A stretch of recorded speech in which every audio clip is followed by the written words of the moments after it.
একজন content creator, celebrity Kareena কায়সারের নাম জানেন, আমরা পত্রিকায় দেখলাম। মেয়েটার আসলে কি সমস্যা ছিল, মারা গেল কেন?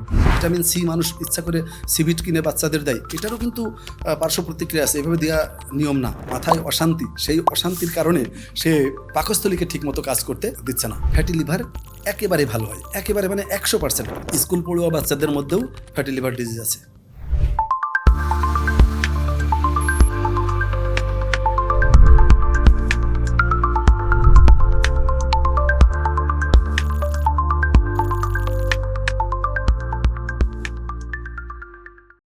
ল্যাবিড প্রেজেন্স ডক্টর ডেস্কে আপনাদের আজকে স্বাগতম। আজ আমাদের সঙ্গে আছেন প্রফেসর ডক্টর স্বপন কুমার সরকার। তিনি মেডিসিন, লিভার এবং পরিপাকতন্ত্র রোগ বিশেষজ্ঞ। বরাবরের মতো সঙ্গে আছে আমি ডক্টর সিদ্ধার্থ মজুমদার। চলুন শুরু করা যাক। স্যার কেমন আছেন? ভালো আছি, আপনি কেমন আছেন? স্যার ভালো আছি। স্যার আপনার বেড়ে ওঠা কোথায় স্যার? আমার বেড়ে ওঠা ঝিনাইদহ জেলা, সেখানকার একেবারেই প্রত্যন্ত অঞ্চল, একটা গ্রাম, একেবারে ছোট গ্রাম। সেখানে আমি বড় হয়েছি, সেখান থেকেই স্কুলের লেখাপড়া শেষ করেছি। তারপরে ইন্টারমিডিয়েট পড়তে আমি আপনার ঢাকায় কি এসেছি। স্কুলে থাকতেই ইচ্ছা ছিল ডক্টর হবেন, নাকি পাকে চক্রে হয়ে গেল? না, স্কুল থেকেই ছিল ইচ্ছা। মানে বিশেষ করে আমার বাবার ইচ্ছা ছিল, আমরা দুই ভাই, তো বাবার ইচ্ছা ছিল যে অবশ্যই এক ছেলে ইঞ্জিনিয়ার হবে, এক ছেলে ডাক্তার হবে। তো আমার বড়টা বুয়েটে ভর্তি হয়ে গেল। তখন আর বাবা বললো যে না, তোমার আর অন্য কোনো অপশন নাই, তুমি ডাক্তারই হবা। তো আমার ভাইও বললো যে না, তাহলে তুই ডাক্তারই হওয়া, না হলে তো দুই ভাই দুটো হওয়া হচ্ছে না। আচ্ছা, এরপর আপনি কোথায় পড়লেন?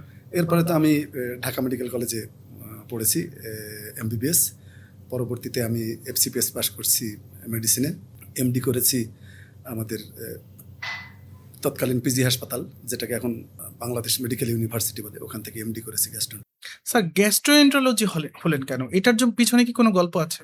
হ্যাঁ, গ্যাস্ট্রোন্টোলজি হওয়ার পিছনে আসলে খুবই গুরুত্বপূর্ণ গল্প আছে। তখন আমি যখন প্রথম গ্রাম ছেড়ে ঢাকায় আসলাম, ইন্টারমিডিয়েট পড়তে হোস্টেলে থাকতাম, তো প্রায় এই পেটের পীড়া হতো। অনেক খাবার সহ্য করতে পারতাম না। ওই সকালে যে পরোটা দিত, আমার পেটে সহ্য হতো না, ব্যথা হতো, বিভিন্ন বমি, বিভিন্ন সমস্যা। তো মাঝে মাঝে বাড়ি চলে যেতাম এবং বাড়ি থেকে চিড়া এবং গুড় এইটা নিয়ে এসে রাখতাম, সেইটা খেতাম। সবাই হাসাহাসি করতো যে এ কি চিড়া গুড় খাই, কিন্তু আমি কী করবো, আমার তো পেটে সহ্য হতো না। তো তখন ভাবলাম যে পরবর্তীতে যখন ডাক্তার হয়ে গেলাম, তখন ভাবলাম যে না, আমার ততদিনে অবশ্য আমার ওই সমস্যা আর নাই, এমনি সেরে গেল। কিন্তু আমি তখন ভাবলাম যে না, এটাই হলে ভালো হয়। তাহলে স্যার আপনার কাছে সবচেয়ে গুরুত্বপূর্ণ প্রশ্ন যেটা করতে চাই, গ্যাস্ট্রোএন্টারোলজিস্টরা আসলে কোন ধরনের রোগী দেখে?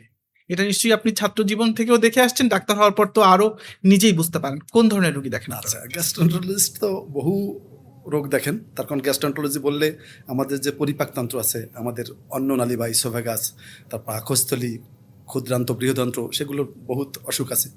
যেমন পেপটিক আলসার ডিজিজ, তারপরে ইনফ্লামেটরি বাউল ডিজিজ আছে একটা, আলসার হয় অন্ত্রে, তারপরে ইরিটেবল বাউল সিন্ড্রোম, খুব একটা কমন অসুখ। হ্যাঁ, শতকরা 20 জন লোক আমাদের দেশে বা বিশ্বের বিভিন্ন দেশে এটাতে ভোগেন। সেই সমস্ত অসুখ দেখি। তারপর আমাদের যে পিত্তথলি আছে, সেখানে পাথর হয়, ইনফেকশন হয়, তা পিত্তনালীর ভিতরে পাথর হয়, সেটার আমরা চিকিৎসা করি। এছাড়া আমাদের যে প্যানক্রিয়াস আছে, প্যানক্রিয়াসে ইনফ্লামেশন হয়, প্যানক্রিয়েটাইটিস হয়, অগ্নাশয় বলে বাংলায়, সেখানেও পাথর হতে পারে। তারপরে লিভারের ভিতরে চর্বি জমে ফ্যাটি লিভার হয়, ওখানে ভিতরে পুজ হয়ে লিভার অ্যাবসেস হয়, সেই পুজ আমরা সিরিঞ্জ দিয়ে বের করে চিকিৎসা করি।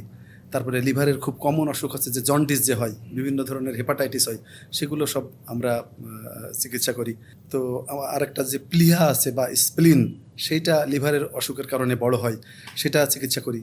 তো এই গ্যাস্ট্রোন্টোলজি যেহেতু অনেক বড়, পেট অনেক বড় জিনিস, পেটের ভিতরে অনেকগুলো যন্ত্রপাতি রয়েছে, তো সেটার বহু রকমের সবগুলোরই কিছু কিছু অসুবিধা হয় এবং সেগুলো আমরা সব চিকিৎসা করি। তাহলে আসলে পেটের সমস্যা, কোন সমস্যাটা কখনোই অবহেলা করা উচিত না? পেটের সমস্যা অর্থাৎ যেগুলো বেশি সমস্যা মনে হবে, যদি খুব বেশি প্রচণ্ড ব্যথা হয় মুখ দিয়ে অথবা পায়খানার রাস্তা দিয়ে, অর্থাৎ রক্ত বমি হলো অথবা পায়খানার সাথে রক্ত গেল, এগুলো অবশ্যই খুব সিরিয়াসভাবে নিতে হবে, তখন অবহেলা করার কোনো উপায় নেই। তারপরে একেবারেই ক্ষুধা মন্দা, খেতেই পারে না রোগী, তার মানে বুঝতে হবে যেখানে বড় রকমের কোনো অসুখ বিসুখ তৈরি হয়েছে। আবার যদি ওজন কমে যায়, অনিচ্ছাকৃত ওজন কমে যাচ্ছে, সেটাকেও কিন্তু খুব গুরুত্বের সাথে দেখতে হবে, কোনোভাবেই অবহেলা করার নয়। আচ্ছা স্যার, অনেকেই বলেন যে গ্যাস্ট্রিক বা গ্যাস্ট্রাইটিস তো সবারই আছে, এটা নিয়ে অত চিন্তা করার কিছু নাই, আসলে কি তাই? আচ্ছা, এখানে আমি বলি যে গ্যাস্ট্রিক যে মানুষ, খুবই চলতি কথা, সমস্ত লোকেরা গ্যাস্ট্রিক শব্দটা বলে। গ্যাস্ট্রিক তো পাকস্থলী। হ্যাঁ, তো স্টমাকের পাকস্থলীর কোনো অসুখ বিসুখ হইলে সেইটাকে বলা হয় গ্যাস্ট্রিক ডিজিজেস। হ্যাঁ, কিন্তু গ্যাস্ট্রিক বলে আলাদা একটা কোনো অসুখের নাম কিন্তু নাই। মানুষ যেটা বলতে চাই, মানুষ করে কি গ্যাস্ট্রিক বলতে যা সব বিভিন্ন জনে বোঝায় যে পেটের ভিতরে কোনো সমস্যা হলে বা ব্যথা হলে এইটাকে সবাই বলে গ্যাস্ট্রিক, যেটা আসলে গ্যাস্ট্রাইটিস। হ্যাঁ, গ্যাস্ট্রাইটিস বলে শব্দ আছে বা পেপটিক আলসার ডিজিজ বলে শব্দ আছে, পেটের ওই পাকস্থলীর ভিতরে ক্ষত হওয়া, ঘা হওয়া, কিন্তু মানুষ এটাকেই গ্যাস্ট্রিক বলে। এবং যেটা বলে যে সবারই গ্যাস্ট্রিক আছে, না, অবশ্যই সবার আলসার নাই।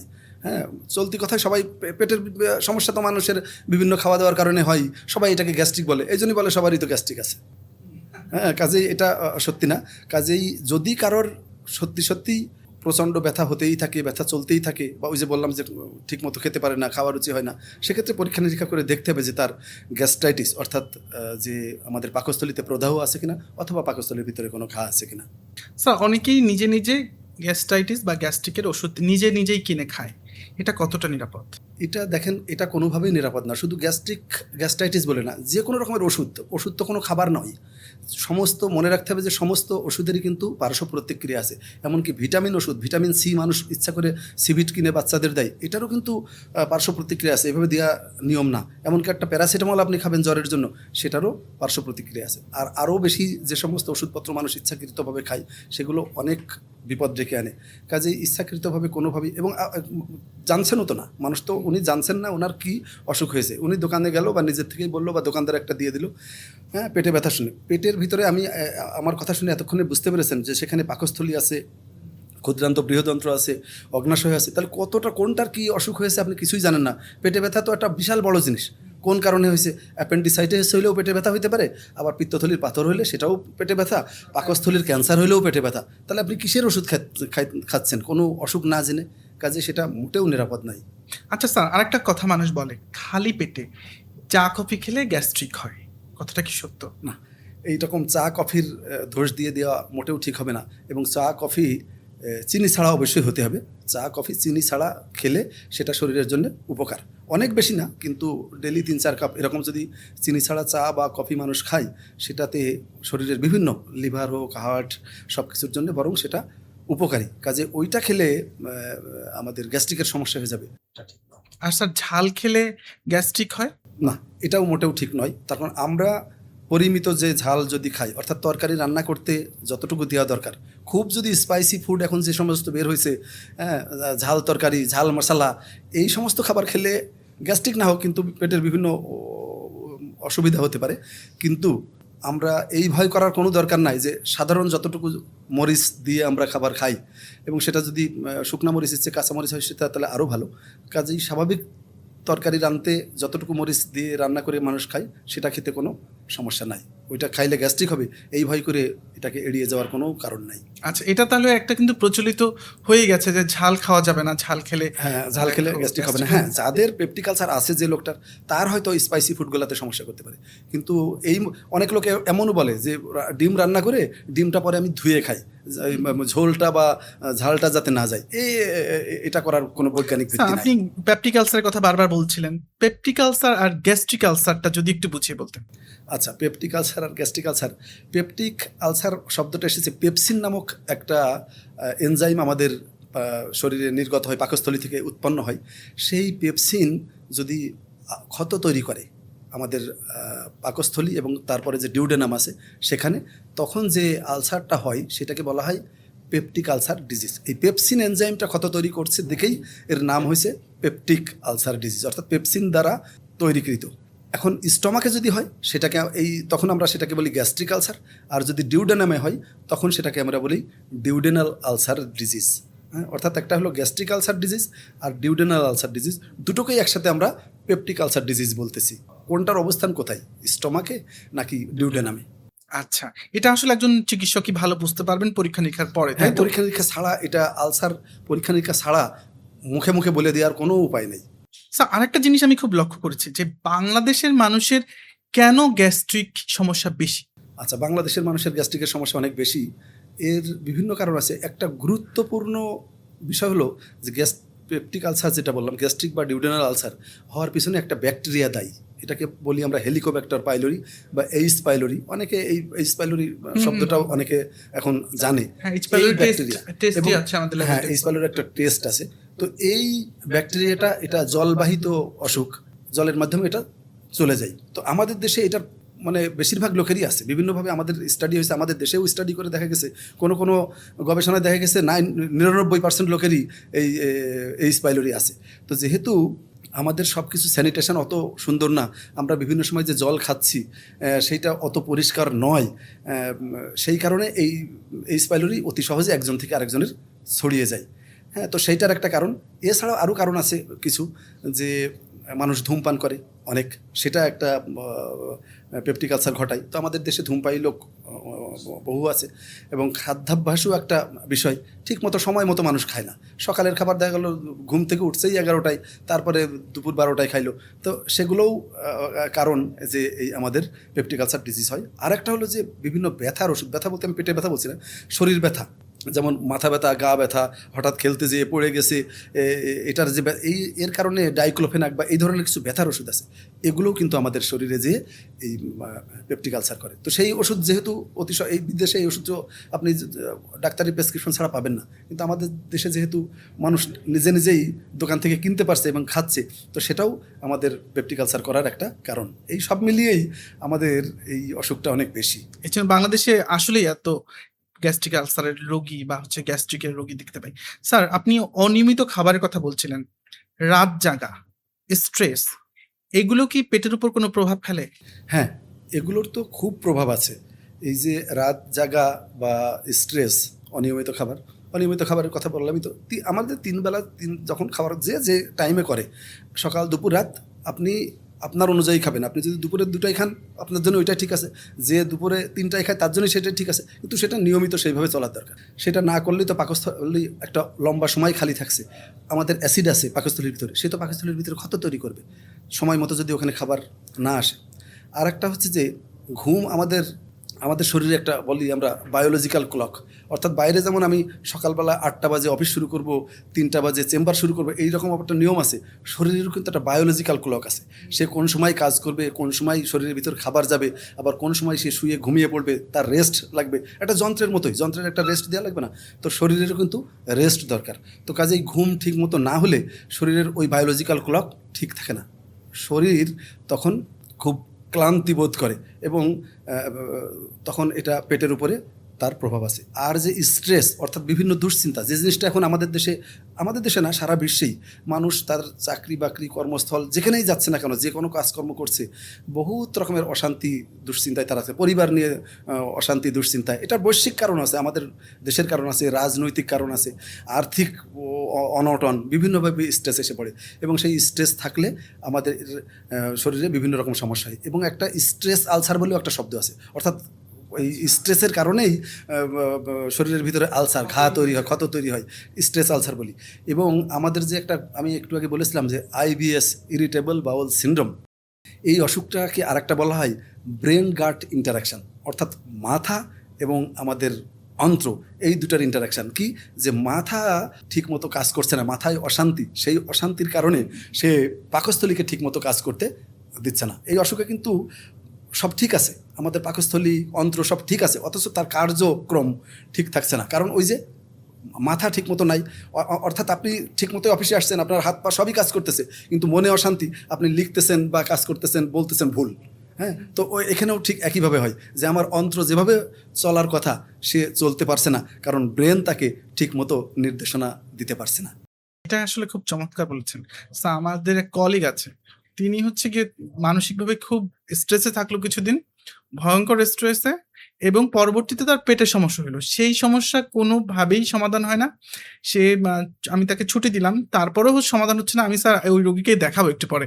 আপনি এটা একদম রিয়েল লাইফ, একদম। এবং দেখেন যে স্ট্রেস যে কত অসুখ তৈরি করতে পারে, সেটা আমরা বুঝেছি। যে আমাদের যে খুব বিপদ গেছে 19 সাল থেকে শুরু করে 22-23 সাল পর্যন্ত, যে COVID-19 অর্থাৎ করোনা ভাইরাস ছিল, এই সময় কিন্তু বহু মানুষ করোনাতে যতটুকু সমস্যা না করছে, তার চেয়ে অনেক মানুষের এই মানসিক রোগ হয়েছে, তারা মানসিক ডাক্তারের কাছে যেয়েও সুস্থ হতে পারে না, ওই ভীতিতে যে আমি মরে যাব, আমার সন্তান মারা যাবে, হ্যাঁ কী হবে, কই যাব, হ্যাঁ। তাহলে এই ভীতির জন্যে এই অশান্তি কত বড় একটা ফ্যাক্টর, হ্যাঁ। স্যার আরেকটা জিনিস আমি জানতে চাই, আমি একটু লিভারে আসি। বর্তমানে ফ্যাটি লিভার কেন এত বেশি দেখা যাচ্ছে? হ্যাঁ, ফ্যাটি লিভার খুবই বেশি। বৈশ্বিকভাবেই দেখা গেছে যে 28% সারা বিশ্বেই 28%, অর্থাৎ মানে 1/4 লোকের এই ফ্যাটি লিভার আছে, অর্থাৎ প্রতি 4 জন লোকের মধ্যেই একজনের ফ্যাটি লিভার আছে। এইটা বেশি হওয়ার বিভিন্ন কারণ আছে, তার মধ্যে সবচেয়ে 1 নম্বর কারণ হচ্ছে যে খাদ্যাভ্যাস। হ্যাঁ, যে আমরা শুধুই কার্বোহাইড্রেট রিচ খাবার খাচ্ছি, মাংস, চর্বি, এসব জিনিস বেশি খাচ্ছি, এই একটা। আর একটা হচ্ছে যে আমরা বসে থাকছি, আমাদের কাজকর্ম সব বসে বসে। আগে মানুষ বিভিন্ন কারণে তাদের বাইসাইকেল চালিয়ে চলে যাওয়া লাগতো, হেঁটে বিভিন্ন জায়গায় যাওয়া লাগতো। আমরা এখন কোনো না কোনো যানবাহন সব জায়গায় ব্যবহার করছি, ফলে আমাদের হাঁটা চলা নাই, শারীরিক পরিশ্রম নাই বললেই চলে। তো এই দুটোই সবচেয়ে বড় ফ্যাক্টর, যে একটা হলো শারীরিক পরিশ্রম নাই এবং আমাদের খাদ্যাভ্যাসের খুবই পরিবর্তন। আমরা সবাই ফাস্টফুড, মাংস এসব জিনিস বেশি বেশি খাচ্ছি। এই দুটো মিলেই আমাদের শরীরও স্থূল করছে, আমরা ভারী হয়ে যাচ্ছি, মোটা হয়ে যাচ্ছি, এবং চর্বি শরীরের ভিতরে, রক্তের ভিতরেও চর্বি বাড়ছে এবং লিভারের ভিতরে চর্বি জমা হচ্ছে। আচ্ছা স্যার, অনেকেই বলেন যে ফ্যাটি লিভার হলে ভালো হয় না। আপনি একজন বিশেষজ্ঞ হিসেবে যদি একটা পরামর্শ দেন, ফ্যাটি লিভার কি আসলে ভালো হয়? হ্যাঁ, ফ্যাটি লিভার একেবারে ভালো হয়, একেবারে মানে 100%। আপনার যে লোকের ফ্যাটি লিভার আছে তার ফ্যাটি লিভার আবার ফ্যাট হওয়ার আগে যেমন ছিল একেবারে তেমনই করা সম্ভব, একদম সেরকম সম্ভব। কিন্তু এখানে সুসংবাদ দুঃসংবাদ দুটোই আছে। সুসংবাদ এই যে আপনার লিভারের ফ্যাটি লিভারটাকে আবার আগের জায়গায় নিতে আপনার কোনো টাকা পয়সা খরচ হবে না, এটা তো একটা বিশাল সুসংবাদ। দুঃসংবাদ হচ্ছে এই যে যে সিস্টেম করে আপনি লিভারে ফ্যাট বানিয়েছেন সেখান থেকে ফেরত আসতে হবে। অর্থাৎ আপনি এই যে সারাক্ষণ শুধু বসে থাকছেন এবং ওই মজাদার বিভিন্ন মাংসযুক্ত খাবার, চর্বি খাচ্ছেন, সেইগুলো থেকে বেরিয়ে আসতে হবে। তো সেটার জন্যে আমাদের যেটা বলা হয় যে মোটামুটি একটা আধা ঘন্টা এক্সারসাইজ, যে কোনো রকমের ব্যায়াম, সেটা হাঁটলেই হবে, দৌড়াতে পারে, কেউ সাঁতার দিতে পারে, সাইকেল চালাতে পারে, কেউ যদি মনে করেন যে আমি যন্ত্র কিনে করব তাও করতে পারেন, কেউ যদি মনে করেন না আমি যে ব্যায়ামের যে বিভিন্ন দোকান আছে সেখানে যেয়ে করব সেটাও করতে পারেন। কিন্তু বলছে যে শুধু হাঁটলেই হবে, হ্যাঁ মোটামুটি, এবং সেটা বেশি না, আধা ঘন্টা শুধু হাঁটলেই হবে। আর খাওয়ার ভিতরে অবশ্যই ওই যে মাংস, চর্বি এগুলো থেকে বেরিয়ে শাকসবজির দিকে যেতে হবে, ভাত অবশ্যই কমাতে হবে, ভাত বা রুটি কমাতে হবে একেবারে। এটা আপনি যেটা জিজ্ঞাসা করছেন আমি খুব খুশি হয়েছি, আমি এটা মানুষকে জানাতে চাই যে ফ্যাটি লিভার নিয়ে আতঙ্কের কোনো কারণ নাই, কারণ ফ্যাটি লিভার একেবারে আগের অবস্থায় যেমন ছিল লিভারটাকে সেখানেই নিয়ে যাওয়া সম্ভব, শুধু সদিচ্ছা থাকলেই হবে, আর কিছু না, কোনো ওষুধপত্র লাগবে না, বা ওষুধপত্র আসলে নাইও। আচ্ছা, যাদের মদ পানের অভ্যাস নাই তাদের লিভার খারাপ হয় না, এমন একটা ধারণা মানুষের, আপনি কি বলবেন? না, এটা তো মোটেও ঠিক না। তার কারণ লিভারের কারণে এক ধরনের অসুখ হয়, আমরা দুটো ভাগ করি, অ্যালকোহলিক লিভার ডিজিজ আর নন অ্যালকোহলিক লিভার ডিজিজ। অর্থাৎ যারা অ্যালকোহল খায় তাদের এক ধরনের লিভারের অসুখ হয়। এইটা সবাই মানুষ জানে তো, যে লিভার ওই বাংলা সিনেমায় দেখায় তো, হ্যাঁ বাংলা সিনেমায় দেখায় বিভিন্ন যে নায়ক শোকে দুঃখে মদ খায় এবং লিভার নষ্ট হয়ে যায়, বিভিন্ন গল্পে দেখা যায় যে লিভার নষ্ট হয়ে যায়। এই জন্য মানুষ মনে করে তাহলে তো লিভার ওই লোকের নষ্ট হবে যে অ্যালকোহল খায়, আমি যেহেতু অ্যালকোহল খাই না আমার তো হবে না। শরৎচন্দ্র দেবদাসেরও হ্যাঁ, দেবদাস অ্যালকোহলিক লিভার ডিজিজ, তারও লিভার শেষে নষ্ট হয়ে গেছিল। তো এই সমস্ত উপন্যাস পড়েই আসলে বা বিভিন্ন সিনেমা দেখে মানুষ মনে করে যে তাহলে তো আমার কোনো সমস্যা নেই, যে অ্যালকোহল খাই ওরই কেবল লিভারের অসুখ হবে। কিন্তু আমাদের বাদবাকি অন্যদের যেটা হয় সেটাকে আমরা বলি নন অ্যালকোহলিক লিভার ডিজিজ। তারই একটা হচ্ছে যে এই যে non alcoholic fatty liver disease. হ্যাঁ, আমার কোনোই অ্যালকোহল খাই নাই, এবং সবচেয়ে বড় কথা হচ্ছে বাচ্চাদেরও কিন্তু ফ্যাটি লিভার ডিজিজ, এটাও মনে রাখতে হবে। বাচ্চা তো আর কোনো অ্যালকোহল খাই নাই, কোনো দিনই খাই নাই। তাহলে স্কুল পড়ুয়া যে বাচ্চারা তাদের ভিতরেও কিন্তু এখন যথেষ্ট ফ্যাটি লিভার দেখা যাচ্ছে, কারণ তারা যে স্কুলে যাচ্ছে সেখানে একটা ঘরের ভিতরে স্কুল, সেখানে বসে থাকতেছে, কোনো খেলাধুলাও নাই, কিছুই নাই, টিচারের কথা শুনে আবার বাড়ি চলে আসছে, বাড়ি যেও খেলার সুযোগ নাই, কোনো জায়গায় খেলার মাঠ নাই। তো বাচ্চাদের ভিতরেও কিন্তু স্কুল পড়ুয়া বাচ্চাদের মধ্যেও ফ্যাটি লিভার ডিজিজ আছে। স্যার কিছুদিন আগে একজন কন্টেন্ট ক্রিয়েটর, সেলিব্রিটি কারিনা কায়সারের নাম জানেন, আমরা পত্রিকায় দেখলাম, হেপাটাইটিস এ এবং হেপাটাইটিস সি ছিল। মেয়েটার আসলে কি সমস্যা ছিল, মারা গেল কেন? আচ্ছা। এটা সারা দেশের মানুষকে আসলে খুব নাড়া দিয়েছে, সবাই আমরা খুব কষ্ট পেয়েছি যে এত প্রমিজিং একটা মেয়ে, হ্যাঁ, দেশের জন্য সম্পদ, অনেক কিছু সে করতে পারতো, তো অকালে প্রাণ গেছে। আমাদের কারোর কাছেই এটা কাম্য ছিল না। যাই হোক, তো এই যে হেপাটাইটিস আপনি যে বললেন, আমাদের 5 রকমের হেপাটাইটিস আছে, এ, বি, সি, ডি এবং ই। এর ভিতরে হেপাটাইটিস এ আর ই হচ্ছে ভালো, এটা হলে আবার এই চলে যায়, অসুখটা আর থাকে না, যে কয়দিন ভুগলো উনি, তারপরে ঠিক হয়ে গেলে ঠিক। আর বি ভাইরাস, সি ভাইরাস, এটা বলি আমরা ক্রনিক হয়ে যায়। অনেক ক্ষেত্রে বি ভাইরাস, সি ভাইরাস এটা শরীরে থেকে যায় এবং পরবর্তীতে লিভারের বিভিন্ন অসুখ করতে পারে, লিভার সিরোসিস করতে পারে, লিভার থেকে ক্যান্সার করতে পারে। তো আপনি যে মেয়েটার বললেন তার ওই রকম হয় নাই, কিন্তু তার যেহেতু বি ভাইরাস ছিল, সেখান থেকে তার তো লিভারের কিছু সমস্যা হয়েছিল এবং এ ভাইরাস ছিল। এ এবং ই ভাইরাস যদিও বেশিরভাগ ক্ষেত্রে এটা ঠিক হয়ে যায়, কিন্তু কোনো কোনো ক্ষেত্রে লিভার ফেইলিওর হয়ে যেতে পারে, অর্থাৎ লিভার যে কাজ করছে সেই কাজটা আর করতে পারছে না। তো লিভার ফেইলিওরের অবস্থায় যদি চলে যায়, তখন কিন্তু সেইটা ফিরে আনা খুব কষ্ট। তখন একমাত্র উপায় থাকে লিভার ট্রান্সপ্লান্ট করা। ওই মেয়েটার জন্য আমরা যতদূর পত্রিকায় পড়েছি যে লিভার ট্রান্সপ্লান্ট করার হয়তো প্ল্যান তারা করেছিলেন, কিন্তু সেই সময় আর পাওয়া যায় নাই। তার আগেই উনি ওর একটা ভাইয়ের সাথে ম্যাচও করলো লিভার। হ্যাঁ, সেইটা করার আর সময় ছিল না, ততক্ষণে দেরি হয়ে গেছে। কিন্তু এই লিভার ফেলিওর, অর্থাৎ লিভার যে তার কাজ, লিভার কিন্তু খুব গুরুত্বপূর্ণ অঙ্গ শরীরের, সে বিভিন্ন রকমের কাজ করে, হ্যাঁ, তো সেইগুলো না করতে পারলে আর মানুষ বাঁচে না। লিভারের সমস্যা হলে শরীর কি কোনো সংকেত দেয়? হ্যাঁ, লিভারের সমস্যা হলে তো শরীর বহুত রকমের সংকেত দেয়। তার মধ্যে একটা খুব কমন জিনিস হচ্ছে জন্ডিস। জন্ডিস হলে, যদিও লিভারের সমস্যা ছাড়া অন্য কারণেও জন্ডিস হতে পারে, কিন্তু সেটা সংখ্যা খুব কম। আমরা যে জন্ডিস পাই এর বেশিরভাগই হচ্ছে যে লিভারের সমস্যার কারণে।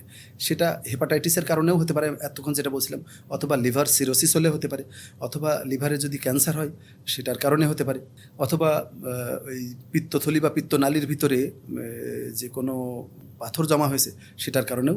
পিত্তথলি কিন্তু লিভারের সাথেই যুক্ত, কারণ পিত্ত যে তৈরি করে লিভার, আর সেটা জমা থাকে পিত্তথলি, একই সাথে তারা আছে, দুইজনে মিলেই তারা মিলে জুলে কাজ করে। তো এরকম সংকেত দেয়।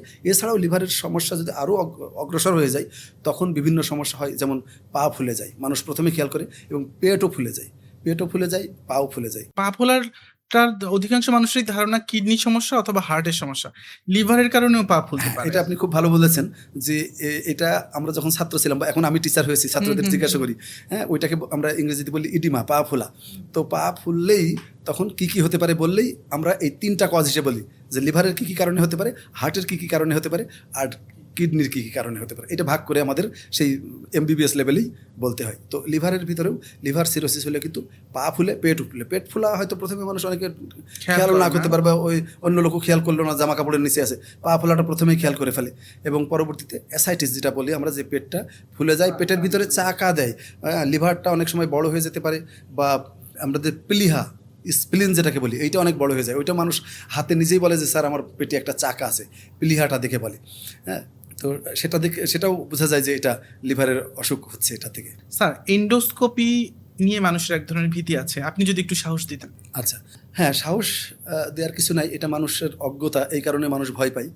এন্ডোস্কোপি প্রথমে জানতে হবে এন্ডোস্কোপিটা কি। জাস্ট একটা স্কোপ, এর ভিতরে ফাইবার আছে, তার মাথায় একটা ক্যামেরা আছে এবং লাইট আছে। জাস্ট একটা টর্চ লাইট মারলে অন্ধকারের ভিতরে আমরা যেমন যে কিছু দেখতে পারি, বন বাদাড়ের ভিতরে গরু ছাগল যাই থাকে আমরা দেখতে পারি, তো ঠিক এই যন্ত্রটা আমরা পাকস্থলীর ভিতরে ঢুকাইলে, খাদ্য নালীর ভিতরে ঢুকাইলে ভিতরে কি আছে আমরা একদম দেখতে পারি। জাস্ট এত ভালো পরীক্ষা কিন্তু আর সম্ভব না, তার কারণ পেট কেটে, পাকস্থলীটা কেটে বের করে দেখলেও আপনি যা দেখবেন, আমরা যন্ত্রটা ভিতরে ঢুকাইলেও কিন্তু তাই দেখবো, একদম সরাসরি এবং তৎক্ষণাৎ। লাইভ, আমি তখন টেলিভিশনে লাইভ খেলা দেখার মতো লাইভ দেখতেছি যে ওই পাকস্থলীর ভিতরে কি আছে। ওখানে যদি একটা আপনি বিস্কুট খেয়ে থাকেন তাও দেখতে পারছি, ওখানে কোনো একটা ঘা থাকলে তাও দেখতে পাচ্ছি, একটা পলিপ থাকলে তাও দেখতে পাচ্ছি, কোনো টিউমার থাকলে তাও দেখতে পাচ্ছি। তাহলে এই রকম পরীক্ষা তো নাই। আচ্ছা, মানুষ যেটা ভয় পায় যে গলার ভিতরে একটা যন্ত্র ঢুকিয়ে দেবে, আমি ব্যথা পাবো কিনা, এটা 2 রকমভাবে করা যায়। একটু ইনজেকশন দিয়ে হালকা ঘুম পাড়িয়ে, অর্থাৎ একদম অবশ না কিন্তু, মানে তাকে অচেতন করে দিলাম তা না, জাস্ট 5 মিনিটের জন্যে পরীক্ষাটা যতটুকু করবো, হালকা একটু জাস্ট ঘুম পাড়িয়ে নেওয়া। তো ঘুমের ভিতরে করা যায়, অথবা ঘুম না পাড়িয়েও করা যায়, আমরা 2ভাবেই করি। তো ঘুম না পাড়িয়ে করলে একটু কষ্ট হয়, গলার ভিতরে ওইটা গেছে, একটু আমার নিজের 2বার এন্ডোস্কোপি পরীক্ষা হয়েছে। হ্যাঁ, তো আমি ডাক্তার হিসেবে যেমন জানি, আমি কিন্তু রোগী হিসেবেও জানি যে কতটুকু কষ্ট এটা। এমন বড় কোনো ধরনের প্রস্তুতি নিয়ে আসতে হয় এন্ডোস্কোপি করার আগে? হ্যাঁ, প্রস্তুতি যে আমরা বলে দিই যে 8 ঘন্টার খালি পেট যখনই করা হোক, সকালে করলে রাতের থেকে না খেয়ে থাকবে, আর যদি ওই বিকেলে সন্ধ্যায় ওই ডাক্তার সাহেব যখন করবেন আর কি, সেই অনুযায়ী উনি রোগীকে বলে দেন যে যখন করা হবে তার 8 ঘন্টা আগে থেকে খেয়ে আর না খাওয়া, এছাড়া আর অন্য কোনো প্রস্তুতি দরকার হয় না। তবে আমি যেটা বলতে চাচ্ছি যে যদি ঘুম পাড়িয়ে করা হয় তাহলে তো উনি কিছু বুঝবেনই না একেবারে। ওনার যে অনেক রোগী ওই 5 মিনিটের জন্য ঘুমাইতো, তারপর উঠে বলে পরীক্ষা হয়ে গেছে। হ্যাঁ, স্যার কোলোনোস্কোপিটা কি? আচ্ছা, কোলোনোস্কোপি একই রকম জিনিস। এটা যেমন মুখ দিয়ে আমরা দিচ্ছি, এটা ওই অন্যরকম ওই যন্ত্রটা আরেকটা যন্ত্র, এটা পায়খানার রাস্তা দিয়ে দিচ্ছি। এটা দিয়ে আমাদের যে নিচের দিক থেকে আমরা দেখতেছি পায়খানার রাস্তা, এবং তারপরে আমাদের যে কোলন অংশটা আছে এবং ক্ষুদ্রান্তেরও একটু অংশ এখানে দেখা যায়, এবং এইটাও একই। সেটা নিয়েও তো নিশ্চয়ই ভয় পাওয়ার কিছু না। সেখানেও নিয়ে ভয় পাওয়ার কিছু নাই, তার কারণ ঘুম পাড়িয়ে নিলে উনি কিছুই বুঝতে পারবে না, কিন্তু লাভ অনেক। তার কারণ এইভাবে সরাসরি দেখে আসার, আমি আবারও বলছি যে ভিতরে পেটের ভিতরে কি আছে সরাসরি দেখে আসা, একদম লাইভ টিভি দেখা, এরকম তার কোনো উপায় নাই। এবং অন্য কোনো আপনি অনেকে এসে আমাদের বলে স্যার একটা সিটি স্ক্যান করলে হয় না, এমআরআই করলে হয় না, এর পরিবর্তে অন্য কোনো পরীক্ষা নাই, এর পরিবর্তে কিন্তু অন্য পরীক্ষা। আপনি সিটি স্ক্যান করবেন, এমআরআই করবেন, সেটা তো একটা এক্স রে, একটা ফিল্ম, আর এইটা সরাসরি ওর ভিতরে ঢুকে দেখে আসা। শুধু দেখে আসা না, দরকার হলে ওকে কিছু চিকিৎসাও দেওয়া যায়। আমরা দেখলাম যে হয়তো ভিতরে ব্লিডিং হচ্ছে, তাহলে ওখানে এক ধরনের ইনজেকশন আছে, দিয়ে দিলে রক্তক্ষরণ বন্ধ হয়ে যাবে। ওখানে দেখলাম পলিপ আছে যেটার থেকে ব্লিডিং হয়, বা ওই পলিপ থেকে পরবর্তী টিউমার হতে পারে, ওই পলিপ আমরা তখনই কেটে দিয়ে আসতে পারি এই যন্ত্রের ভিতরেই। একই সাথে হয়ে যাচ্ছে। একই সাথে হয়ে যাচ্ছে। এমনকি আমি যে বলেছিলাম যে আমাদের পেপটিক আলসার ডিজিজ করে এইচ পাইলোরি নামে একটা ব্যাকটেরিয়া, এই ব্যাকটেরিয়া ভিতরে আছে কিনা আমরা এন্ডোস্কোপি দিয়ে যখন দেখি যে ভিতরে ক্ষত আছে, গ্যাস্ট্রাইটিস আছে অথবা গ্যাস্ট্রিক আলসার আছে, আমরা ওখান থেকে একটু বায়োপসি নিয়ে নিই, অর্থাৎ একটু মাংসের এক টুকরো নিয়ে আসি। সেইটা এনে আমাদের এবং ওই এন্ডোস্কোপি রুমে, এর জন্য আলাদা কোনো জায়গায় যেতে হবে না। এন্ডোস্কোপি রুমে আর একটা জিনিস আছে, সেটার ভিতরে দিলে সাথে সাথে মানে 1 মিনিটের মধ্যে প্রমাণ হয়ে যাবে যে এই এইচ পাইলোরি ব্যাকটেরিয়াটা আছে কিনা। এবং সেটা যদি আমি জেনে যাই, তাহলে আমার সেই ধরনের ওষুধপত্র আছে যা দিয়ে আমরা এইচ পাইলোরিটাকে নির্মূল করে দিই। ট্রিটমেন্টটা সহজ হয়ে যায়। হ্যাঁ, অবশ্যই ট্রিটমেন্ট সহজ হয়ে যায়। কাজে এই এন্ডোস্কোপি কোলোনোস্কোপি পরীক্ষা কোনো ভয় পাওয়ারই কোনো কারণ নেই। স্যার, 40 থেকে 50 বছরের পর নিয়মিত কোলন ক্যান্সার স্ক্রিনিং করাটা কি জরুরি? হ্যাঁ, এইটা জরুরি। এইটা কেমন জরুরি সেটা বুঝতে পারবেন যে বিদেশে তো আমাদের থেকে আলাদা, সেখানে চিকিৎসার জন্যে একটা বিভিন্ন সংস্থা আছে যারা এইটার ব্যয়ভার বহন করে। তো তারা যদি দেখে যে সে ঠিকমতো ওই স্ক্রিনিং করে নাই, না করে এখন তার কোলনে ক্যান্সার হয়ে গেছে, তাহলে তারা আর ওইটার টাকা পয়সা দেয় না, বা তার ওই কার্ড বাতিল করে দেয়। তাকে তো দিছেই যে তুমি আগের থেকেই এটা স্ক্রিনিং করে দেখো যে তোমার এই ধরনের কোনো সমস্যা হচ্ছে। হেলথ ইন্স্যুরেন্স ফ্যাসিলিটি বাতিল হয়ে যায়। ইন্স্যুরেন্স ফ্যাসিলিটি যেটা আছে, হ্যাঁ, আমাদের দেশেও যদিও এরকম হেলথ ইন্স্যুরেন্স নাই, তো 40-এর উপরে বয়স গেলে যেহেতু এরকম কোলন ক্যান্সারের সম্ভাবনা বেড়ে যায়, এই জন্য আসলে দেখে ফেলা দরকার। বিশেষ করে যে বললাম যে কোনো আলসার আছে কিনা, কোনো পলিপ আছে কিনা। এর কি কোনো প্রাথমিক লক্ষণ আছে? হ্যাঁ, কোলন ক্যান্সারের তো অবশ্যই প্রাথমিক লক্ষণ আছে। প্রাথমিক লক্ষণের ভিতরে একটা হচ্ছে যে হতে পারে যে ওজন কমে যাচ্ছে, অথবা হতে পারে যে পায়খানা খুব কষা হয়, কনস্টিপেশন যেটাকে বলে, পায়খানা খুব কষা হয়। আবার এর উল্টোটাও হতে পারে, কিন্তু কিছু কিছু ক্যান্সার আছে যে তার ডায়রিয়া হতে থাকে, এরকম হতে পারে। তবে পায়খানার সাথে যদি রক্ত যায় তাহলে তো সেটা একেবারেই গুরুত্বের সাথে বিবেচনা করতে হবে। পায়খানার সাথে রক্ত গেলেই কিন্তু আমরা চিন্তা করি যে কোলন ক্যান্সার আছে কি না। এবং বিশেষ করে যাদের ফ্যামিলিতে কারো কোলন ক্যান্সার হয়েছে, যে কোনো একটা লোকের কোলন ক্যান্সার হয়েছে, তার ফ্যামিলির লোকজনের কিন্তু আমরা অনেক বেশি সতর্ক হতে বলি। এবং সেখানে একটা নির্দেশনা আছে যে ওই লোকটার যে বয়সে কোলন ক্যান্সার হয়েছে তার 10 বছর কম বয়স থাকতেই, অর্থাৎ ধরেন যে ফ্যামিলিতে একটা লোকের 40 বছর বয়সে কোলন ক্যান্সার হয়েছে, তাহলে ওই ফ্যামিলির লোকদের 10 বছর আগে, অর্থাৎ 30 বছর বয়স থেকেই কোলন ক্যান্সারের স্ক্রিনিং শুরু করতে হবে। আর অন্যান্য লোকদের 40-এর উপরে যেয়ে কোলন ক্যান্সার স্ক্রিনিং করলে হয়েছে। হ্যাঁ, ভালো, এটা তো বছর বছর করা লাগছে না। যদি দেখা যায় যে 40 বছর করে কোনো কিছু নাই, তাহলে 10 বছরের মধ্যে আর না করলেও চলবে। আবার 10 বছর পরে স্ক্রিনিং করে দেখবো আমরা যে এরকম কোনো সম্ভাবনা দেখা দিচ্ছে কিনা। কারণ এটা প্রাথমিক অবস্থায় ধরা পড়লে তো খুব ভালো চিকিৎসা আছে, খুবই ভালো ব্যবস্থা আছে চিকিৎসার। স্যার, এই যে ফার্মেসি থেকে নিজের ইচ্ছা মতো অ্যান্টাসিড বা গ্যাস্ট্রিকের ওষুধ কিনে খাওয়াটা কতটা ঝুঁকিপূর্ণ? ওষুধ অবশ্যই ঝুঁকিপূর্ণ। যে কোনো ওষুধের পার্শ্ব প্রতিক্রিয়া আছে, কাজেই আমাদের গ্যাস্ট্রিকের ওষুধেরও পার্শ্ব প্রতিক্রিয়া আছে। সে একটা জিনিস যে গ্যাস্ট্রিকের ওষুধ কিনে খাচ্ছি, সেটা পার্শ্ব প্রতিক্রিয়া হবে। তার চেয়ে বড় কথা হলো যে আমি তো জানছি না যে আমার কী অসুখ হয়েছে, তাহলে আমি খেতে থাকলাম এবং এই অ্যান্টাসিড বা গ্যাস্ট্রিকের ওষুধ খেলে সাময়িক একটু কিন্তু ভালো লাগে আরাম মানুষের, হ্যাঁ সাময়িক একটু আরাম লাগে, কিন্তু দেখা গেল যে আসলে তার পিত্তথলির ভিতরে পাথর অথবা পিত্তথলির ভিতরে টিউমার, পাকস্থলীর ভিতরে টিউমার, সে জানলও না। হ্যাঁ, সে এই খেয়ে খেয়ে যাচ্ছে, কিছুটা আরাম লাগে আবার কিছুটা কষ্ট হয়, এইভাবে চলছে। এক পর্যায়ে যখন 2 মাস 3 মাস এভাবে আর চলে না, তখন উনি গেলেন ডাক্তারের কাছে এবং পরীক্ষা নিরীক্ষা করে দেখলেন যে ইতিমধ্যে বড় রকমের অসুখ বিসুখ হয়ে গেছে। তো কাজেই এবং সেটা আমি আপনাকে একটা বাস্তব উদাহরণ দিই। কালের কণ্ঠের আমাদের খুব কাছের মানুষ একজন, উনি অনেক সিনিয়র সাংবাদিক, অনেক মানুষ চিনে, আমি আর নাম না বলি, তো খুবই বিখ্যাত সাংবাদিক বাংলাদেশের, এখন ভালো আছেন। তো উনি আমাকে ফোন করলেন যে ভাই এরকম, আমি ঢাকার বাইরে ছিলাম, তা তখন আর কি করব, একটু ওষুধ দিচ্ছি, তারপরে তো কমে টমে না, যাক উনি তো আর এরকম করবে না যে 2-3 মাস ওষুধ খেতে থাকলাম, এবং পরবর্তীতে এন্ডোস্কোপি করে দেখা গেল যে আসলে ইসোফেগাস অর্থাৎ খাদ্য নালী যেটা, ওখানে ক্যান্সার। যাই হোক, সেটা তাও ভালো, ভাগ্য ভালো যে একদম প্রাথমিক অবস্থায় ধরা পড়েছিলেন। এটা বলছি আমি আরও 12-13 বছর হয়ে গেছে। উনারে সার্জারি করা হয়েছে, পরবর্তীতে কেমোথেরাপি দেওয়া হয়েছে, ভাই এখনও উনি ভালো আছেন এবং উনি কিন্তু ওখানকারই সাংবাদিক। আরেকটা হচ্ছে কি, খুব সহজ প্রশ্ন করি, মানুষজন আমাদের কাছে জানতে চায়, খাওয়ার পরপরই শুয়ে পড়লে গ্যাস্ট্রিক কি বেড়ে যায়? হ্যাঁ, এইটা খুব খুব বাজে অভ্যাস, খুবই বদ অভ্যাস। খাওয়ার পরপর শুয়ে পড়া যাবেই না। আমাদের বইপত্র বলছে যে কমপক্ষে 2 ঘন্টা, না পারলে কমপক্ষে 1 ঘন্টা তো হতেই হবে, কিন্তু 2 ঘন্টা হলে ভালো হয়। যে আপনি রাত 10টায় ঘুমিয়ে পড়বেন কথার কথা, তাহলে রাত 8টার ভিতরে আপনার খাওয়া দাওয়া শেষ করেন।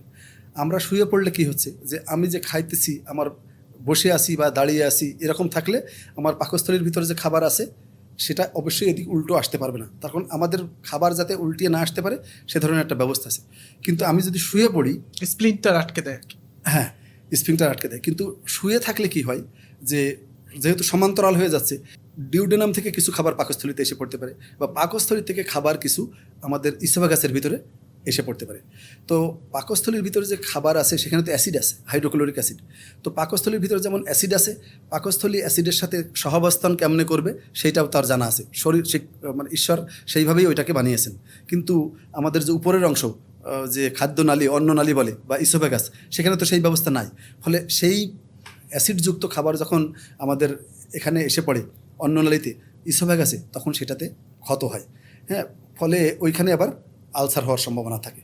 এবং এইটা এসে উল্টিয়ে আমাদের খাদ্যনালীর কাছাকাছি কিন্তু শ্বাসনালী আছে, ওর ভিতরেও চলে যায়। অনেকে রাতে ঘুম থেকে ওই বিষম খেয়ে উঠে পড়ে, বিষম খাওয়া বলে, যে গলার ভিতরে ওই খাবার যদি শ্বাসনালীর ভিতরে চলে যায় তো শ্বাস বন্ধ হয়ে যাওয়ার মতো উপক্রমে উঠে পড়ে।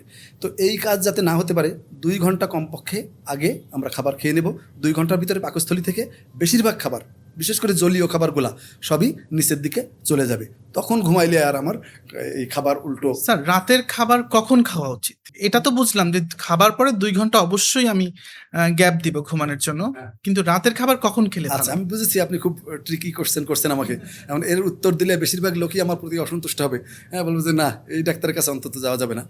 তখন মানুষ এখনকার দিনে এই বিভিন্ন সামাজিক যোগাযোগ মাধ্যম ব্যবহার করে, হ্যাঁ, কম্পিউটারে কাজ করে, ফোন দেখে, রাত 2টা-3টা বাজে। রোগীরা এসে নিজেরাই তারাই বলে, তাদের মানুষের কাছে শুনেই জানি, আমি তো আর মানুষের বাসায় বাসায় যেয়ে দেখি নাই, তো ঘুমাতে অনেক দেরি করে। এটা মোটেও ঠিক না। হ্যাঁ, আমাদের অবশ্যই রাতে 10টা, বড় জোর 11টা, এর ভিতরে আমাদের আসলে ঘুমিয়ে পড়া উচিত, এবং সেইভাবেই আমরা খেয়ে নিব। একটু আগে আমি বলেছিলাম যে বডির একটা বায়োলজিক্যাল ক্লক আছে, রাত তৈরি হয়েছে ঘুমানোর জন্য, কাজেই ঘুমিয়ে পড়ে। আপনি হয়তো বলতে পারেন যে তাহলে যে যারা ওই নাইট ডিউটি করে বা নৈশ প্রহরী এরকমের লোকরা কী করবে, তাদের আবার বায়োলজিক্যাল ক্লক ওরকম হয়ে যায়, সে ওইটা করতেছে। কিন্তু বাদ বাকি যারা আমরা দিনের বেলায় কাজ করার লোক, অবশ্যই উচিত যে খুব বেশি হলেও রাত 12টার আগে অবশ্যই ঘুমিয়ে পড়া উচিত। আমরা অনুষ্ঠানের একদম শেষ পর্যায়ে, আমি শেষের দিকে একটা প্রশ্ন করতে চাই। একজন মানুষ সুস্থ থাকতে বছরে আসলে কোন পরীক্ষাগুলো করা জরুরি? বছরে খুব বেশি পরীক্ষা লাগবে না। আমাদের একটা পেটের আল্ট্রাসোনোগ্রাম, একটা সিবিসি অর্থাৎ কমপ্লিট ব্লাড কাউন্ট, আর একটা লিভারের এনজাইম পরীক্ষা, আমরা বলি এলএফটি বা লিভার ফাংশন টেস্ট। এই পরীক্ষাগুলো খুব বেশি দামিও নয় এবং সমস্ত জায়গায় এটা অ্যাভেলেবল আছে। উপজেলা পর্যায়েও এই পরীক্ষা করা যায়। এগুলো করলেই মোটামুটি পেটের অসুখ কিছু হচ্ছে কিনা প্রাথমিক পর্যায়ে সেটা আইডিয়া করা যাবে। চমৎকার স্যার, আপনি এতক্ষণ আমাদের দর্শক এবং যাদের বিভিন্ন ধরনের রোগে ভুগছেন তাদের পরামর্শ দিলেন। আমি আসলে আরেকটা পরামর্শ আপনার কাছে চাই, নতুন যারা ডাক্তার হচ্ছে তাদের জন্য আপনার কি পরামর্শ? নতুন যারা ডাক্তার হচ্ছে তাদের জন্য সবচেয়ে গুরুত্বপূর্ণ পরামর্শ হচ্ছে যে অবশ্যই স্পেশালিস্ট হওয়ার তারা চেষ্টা করবেন। তখন এমবিবিএসের পরে অবশ্যই পরবর্তী লেখাপড়া লাগবে, এবং এমবিবিএসের চেয়ে সেই সব পড়ালেখা অনেক, তখন এফসিপিএস বা এমডি পড়তে এমবিবিএসের চেয়ে অনেক বেশি পরিশ্রম করতে হয়। তো সেই পরিশ্রম করার মানসিকতা তাদের থাকতে হবে। অনেকে এমবিবিএস পাশ করার পরে বিভিন্ন চাকরি বাকরি, আইন কাম, চেম্বার এসব শুরু করে। আমি মনে করি সেসব না করে বরং তার চেষ্টা করা উচিত হবে যে স্পেশালিস্ট হওয়া এবং ভালো করে পড়ালেখা করা, এবং অত্যাধুনিক যে সমস্ত যন্ত্রপাতি বেরিয়েছে বিজ্ঞান অর্জন করা, এবং অবশ্যই সম্ভব হলে বিদেশে বিভিন্ন প্রশিক্ষণ নিয়ে আসা। এ তো তিনি দক্ষ হয়ে উঠলেন, স্যার তার নীতি নৈতিকতা বা তার ব্যবহার কেমন হওয়া উচিত সেটা নিয়ে যদি একটু বলতেন। আচ্ছা, এটা খুব একটা মোক্ষম প্রশ্ন করছেন। তার কারণ আমাদের দেশে আমাদের দেশের ডাক্তারদের বিরুদ্ধে খুবই একটা দুর্নাম আছে যে আমরা রোগীদের সাথে ঠিকমতো কথা বলি না, আমরা হেসে কথা বলি না, আমরা রাগ করি, সময় দিই না, আমাদের খুব ব্যস্ততা থাকে, এবং আমরা অনেক পরীক্ষা নিরীক্ষা দিয়ে দিই যা তার হয়তো দরকার ছিল না, এমন কিছু ওষুধ লিখে দিই যা তার দরকার ছিল না। তো এই দুর্নাম থেকে এটা যতটা দুর্নাম আছে, আমি মনে করি না যে এত খারাপ অবস্থা দেশের। তবে দুর্নাম যেহেতু আছে, সেটার থেকে তো বেরিয়ে হয়ে আসতে হবে, এবং সেই দায়িত্ব যারা জুনিয়র হচ্ছে যে ঠিক আছে আমাদের সিনিয়র স্যাররা কী করে গেছে জানি না, আমরা এখন থেকে মানুষের সাথে খুব ভালো ব্যবহার করব, মানুষকে ভালোবাসবো, তাদের এই কষ্টের সময়ে তাদের ভালোভাবে সেবা দিয়ে তাদের দুঃখ কষ্ট মোচন করার চেষ্টা করব। এতক্ষণ ধরে আমাদের শুনবার জন্য আপনাকে ধন্যবাদ। নতুন কোনো পর্বে নতুন কোনো বিষয় নিয়ে আপনাদের সঙ্গে আবার দেখা হবে। ততদিন পর্যন্ত ভালো থাকবেন, সুস্থ থাকবেন। ধন্যবাদ।